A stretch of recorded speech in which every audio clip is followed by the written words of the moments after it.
de ruinas que nos hacen pensar en civilizaciones de hace muchísimos miles de años. Quizás de los más enigmáticos es lo que hemos visto ahí, Yonaguni, que está debajo de agua, que se especuló mucho sobre él, sobre si era algo natural, que de natural no tiene nada, porque hay incluso hasta escaleritas que están talladas entre algunas de las plataformas, con lo cual eso descartó totalmente que fuera natural, y que nos haría plantearnos qué civilización modificó esa montaña en Yonaguni, que ahora mismo está sumergida bajo el agua a muchísimos metros de profundidad. Tenemos que estar hablando de hace 40, 50 o 100.000 años de antigüedad, incluso más. Y esto pareció una locura hasta que ya han empezado a aparecer ruinas como las de Göbekli Tepe en Turquía, por ejemplo, que tenemos claro que tiene mínimo 12.000 años de antigüedad, o por ejemplo pirámides como la de Gunung Padang en Indonesia, donde se está hablando que la primera formación de la pirámide podía llegar a tener hasta 30.000 de antigüedad. Entonces esto es muy nuevo, este tipo de pruebas arqueológicas son muy nuevas, algunas son muy polémicas y se discute mucho, como es el caso de la pirámide de Gunung Padang, que es real, que está ahí, que de eso sí que no hay duda, ¿vale?, sino sobre la antigüedad, pero esto nos demostraría que es posible, o más que factible, que las leyendas sean ciertas, que las leyendas no surgieron de nada, que existió realmente otra humanidad y de esos restos de esas humanidades quedaron sitios como Yonaguni, como la pirámide de Gunung Padang o como las ruinas de Nan Madol, también ahí en Indonesia, ¿vale? Esteban, yo quisiera preguntarle a Néstor, porque me causa mucha curiosidad, y es el tema también de las estructuras tan gigantescas, y es qué tecnología tenían esas civilizaciones precisamente para poder crear este tipo de estructuras. Néstor, desde su punto de vista y desde el análisis que plantea usted allí. Joana, muchísimas gracias por la pregunta.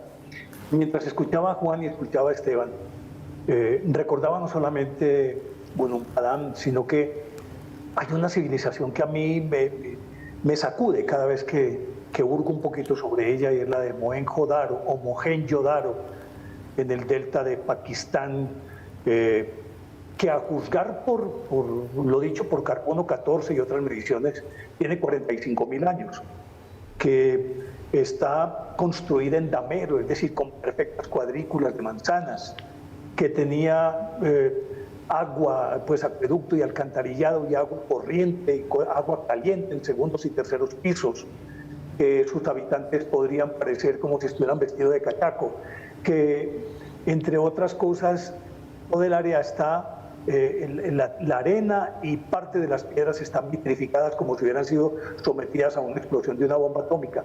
Ya nos está indicando, si nos atenemos a ese dato de 45.000 años, necesariamente hubo otras civilizaciones. Yo no creo en un solo diluvio, creo en muchísimos diluvios, y creo, Joana, igualmente frente a tu pregunta, y es que los métodos de construcción nosotros no alcanzamos a dimensionarlos, porque mírese por donde se mire, es imposible que sociedades de aquella época, si nos atenemos al neolítico o antes del neolítico, a la prehistoria, era imposible que ellos pudieran tener esa tecnología para construir esto.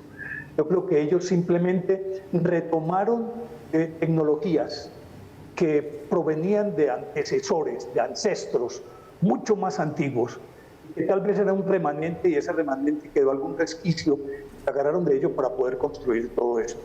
Yo pienso que todo esto que existe en el planeta Tierra obedece a civilizaciones que son muy remotas, que yo diría que hasta 100.000 años, como dice Juan, yo diría muchísimo más, yo diría millones de años. Y entendemos que las primeras formas de vida que se encontraron en el planeta aparecieron hace más o menos 650 millones de años. Los famosos eucariotas, luego los trilobites, que ya era una forma más compleja de organismo, y de ahí en adelante se fue dando la vida. Si tuvo un ritmo natural, se demoró millones de años, pero cuando aparece e intervienen algunos venidos del espacio exterior, llámense como quieran denominarlos, los Aptalus o Anunnakis, o como los quieran llamar, eran civilizaciones provenientes de otro lado del universo que aceleraron nuestro proceso evolutivo. Pero sigo pensando que hubo muchas sociedades Tal vez con esta cadena cíclica de extinciones desaparecía una y llegaba otra. Entre tanto, el remanente que quedaba ya de supervivencia simplemente trataba de sobrevivir y de retomar aquellos pequeños conocimientos que les habían dejado como herencia para empezar a construir de nuevo, pero echaban mano de lo que ya tenían. A mí me parece que uno mirar la gigantesca ciudad de Tiahuanaco, esto es imposible que lo hubieran hecho simple y llanamente unos seres relativamente primitivos. Néstor, maestro, ya volvemos después de comerciales porque vamos a hablar más de esto, que es la posibilidad de que existieran otras civilizaciones antes de la nuestra. Los dejamos con este libro de Cronistas de Indias que nos envía Panamericana, Editorial Panamericana, la señorita Camila Melo lo envía. Muchas gracias, lo consiguen en cualquier librería de Panamericana en todo el país. Ya volvemos porque esto es Más Allá.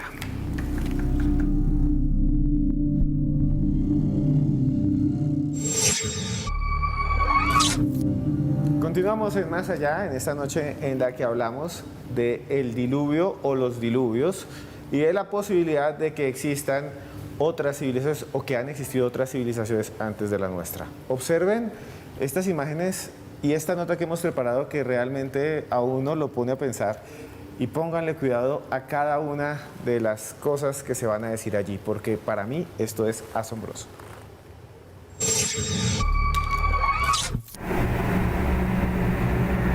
Uno de los enigmas más sorprendentes expuestos por los teóricos de las civilizaciones perdidas es la posibilidad de que culturas avanzadas hayan poblado la Tierra hace miles de años.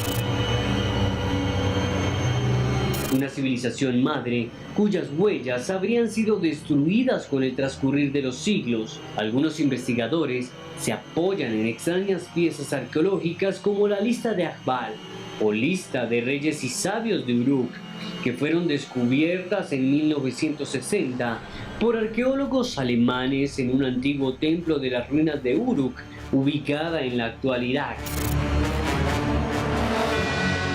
La lista, fechada 165 años antes de Cristo, contiene una serie de reyes, equiparable a los reyes antidiluvianos sumerios llamados Apkallu o Akbal.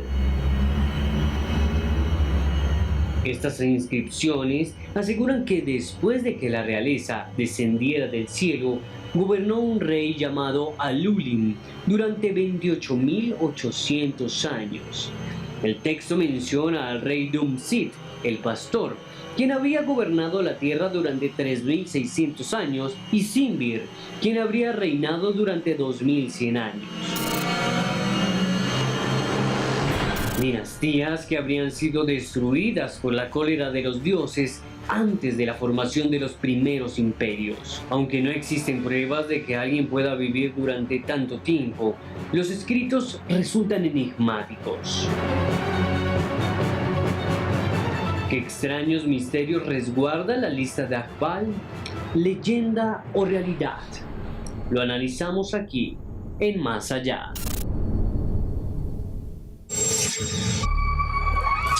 Inscripciones que lo dejan a uno realmente sorprendido y con una pregunta, Juanje, y es, retomamos aquí la teoría de que los dioses, los creadores, descienden del cielo, llegan, construyen una civilización, pero ¿qué pasó con ellos?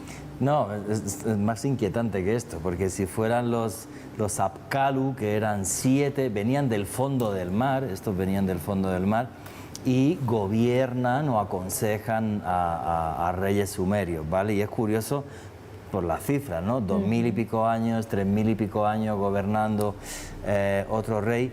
Pero es que no solo pasa en la antigua Sumeria, es que si te vas a Egipto, que está al lado, nos hablan de los Sensu-Or, de los hijos de Horus, que igual gobernaban durante miles de años, se les consideraba dioses, eran capaces de volar, de hacer grandes prodigios.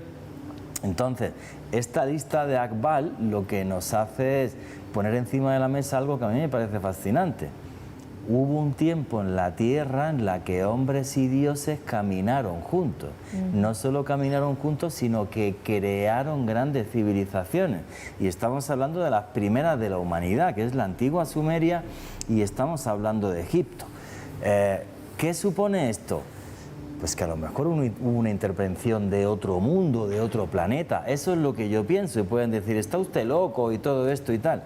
Pero gracias a esa colaboración entre hombres y dioses se crearon maravillas como la Gran Pirámide de Keops, que hace poco se demostró, por ejemplo, que es un gran condensador de energía electromagnética.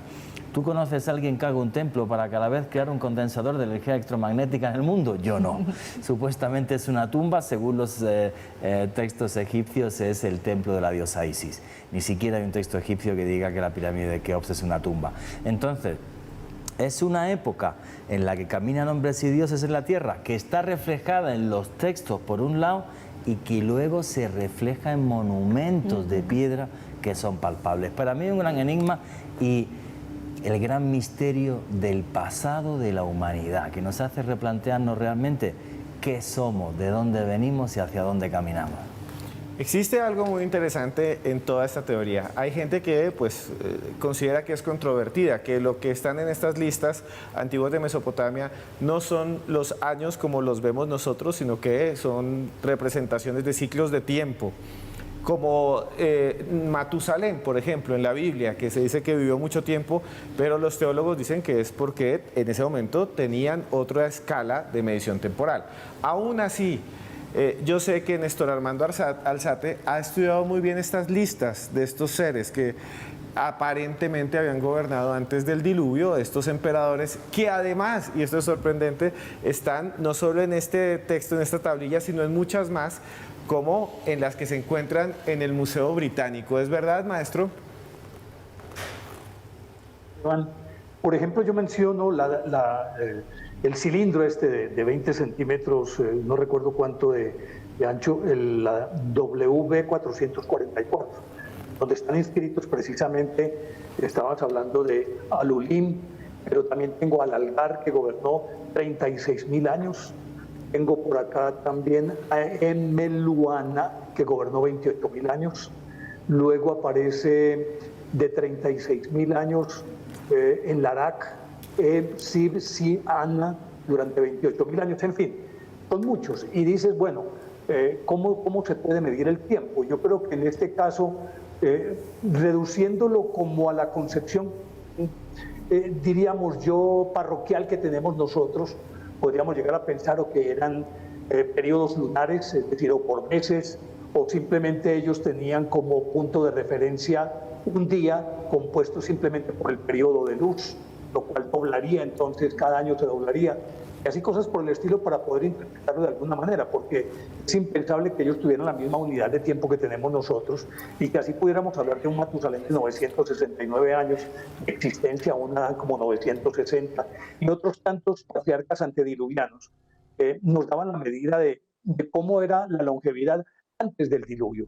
Diluvio que por demás, el que conocemos, el que dice Juan, hubo más de 500 versiones, y que si uno esculca en las distintas sociedades se encontrará que se llamaban Noé, Noú, Noá, casi todos, exceptuando de Deucalión y Pirra, los griegos, todos tenían como, tanto en Indonesia como en la Polinesia, en México, todos tenían Noá, Noú, Noé, algo así por el estilo. Y obviamente entendiendo que esto provenía inclusive del Napishtim de la epopeya de Gilgamesh, que nos habla de ese Noé, y que allí pudieron tomar los judíos, entre otras cosas. Pero yo sigo sosteniendo que aquí hubo una hibridación.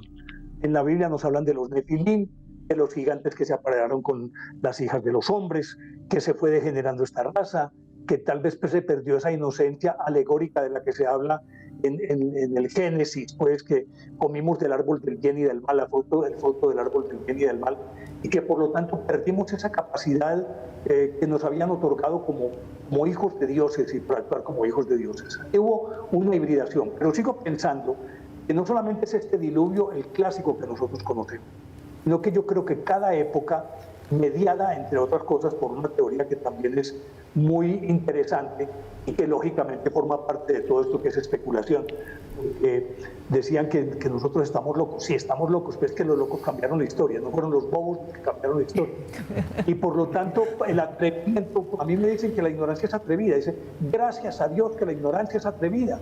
Si no, pregunten a los hermanos Wilbur y Orville Wright cuando hicieron volar algo más pesado que el aire, mientras que Lalande en la Academia Francesa decía que nada más pesado que el aire podía volar. Esos científicos no podían hacerlo volar, pero unos mecánicos de bicicleta sí.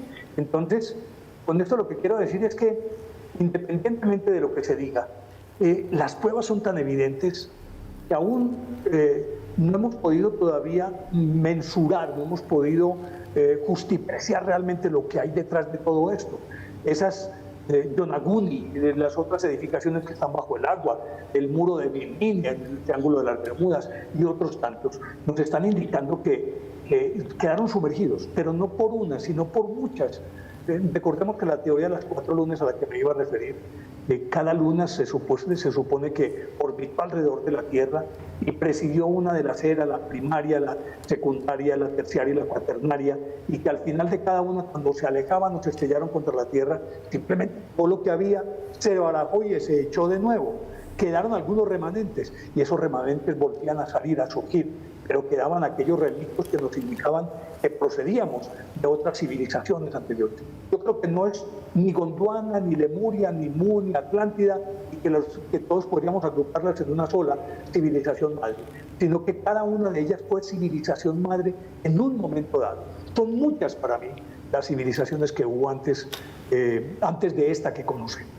Por lo tanto, creo que definitivamente, por más que intentemos tapar el sol con un dedo, es imposible. Las evidencias son abrumadoras. Néstor Armando, en el siguiente bloque vamos a seguir analizando todas estas civilizaciones y todas estas teorías alrededor del tema de hoy, pero mientras tanto yo les quiero recomendar este libro, Cuentos de las 1001 noches, un clásico que trae Panamericana, nuestra nueva versión que está bastante interesante. Ahí se los dejamos para que lo busquen en cualquier librería del país y ya regresamos con Más Allá.